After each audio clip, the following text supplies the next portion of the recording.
Hello বন্ধুরা, আজকের ভিডিওটি খুব ইন্টারেস্ট হতে যাচ্ছে। আজ আপনাদের সাথে পরিচয় করে দেব পৃথিবীর সর্বোচ্চ ইউটিউবার এর কথা।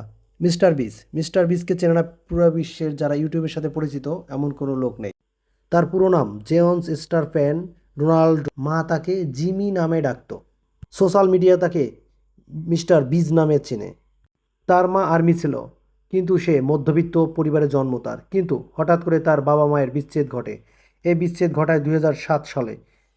তার বাবা মার সাথে তিনি থাকতেন না। ডিভোর্স হওয়ার পরে তিনি একাকিত্ব বরণ করেন এবং তার মনের উপর অনেক বড় ধরনের অ্যাটাক আসে এবং এ থেকে তিনি ছোটোবেলা থেকেই তার ইউটিউবের উপরে সর্বোচ্চ ঝোঁক আসে। তৎকালীন সময় ইউটিউব অতটা ভালো পন্থাপথ অবলম্বন করেনি। ওই সময় জিমির বয়স মাত্র 9 বছর।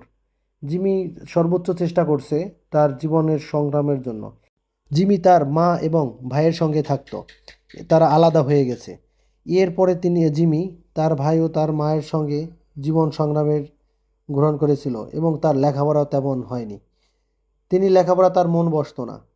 মন না বসার কারণে তিনি সর্বোচ্চটুকু ব্যয় করতো তার এই সোশ্যাল মিডিয়াতে। তিনি তখন ইউটিউবের প্রতি এতটা ঝোঁক ছিল, 2010 সালে তিনি ইউটিউব থেকে ট্রেন্ড শুরু করে।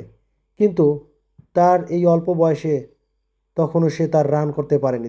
2017 সালে তিনি তার সর্বোচ্চটুকু জায়গায় যাওয়ার চেষ্টা করছে। 2017 সালে জানুয়ারি মাস, সে সর্বোচ্চ জায়গাটুকুর মধ্যে তার ট্রেন্ডিং শুরু হয়। এই ট্রেন্ডিংয়ের মধ্যে দিয়ে তার পথ চলা শুরু হয়। ইউটিউবের মান যাত্রা এবং ল্যাটিন আমেরিকায় তৎকালীন সময়ে সর্বোচ্চ জায়গাটুকু দখল করে আছে ইউটিউব। এবং আস্তে আস্তে তার 2013 সালে 1 লক্ষ প্রায় তার সাবস্ক্রাইবার তৈরি হয়। ঠিক ট্রেন্ডিংটা আস্তে আস্তে তার বৃদ্ধি পেতে থাকে। তার ট্রেন্ডিংয়ে 2018 সালে সর্বোচ্চ তিনি রেকর্ড করে, কারণ তখন অন্যান্য ইউটিউবারের সাথে তার দের সাথে অনেক ভালো সম্পর্ক তৈরি হয়। 2017 সালে তিনি তার এই চ্যানেলগুলো গ্রো করতে থাকে এবং তার চ্যানেলগুলো থেকে অনেকেই মনোমুগ্ধকর কিছু পায় এবং নতুন নতুন কিছু সৃষ্টি করে।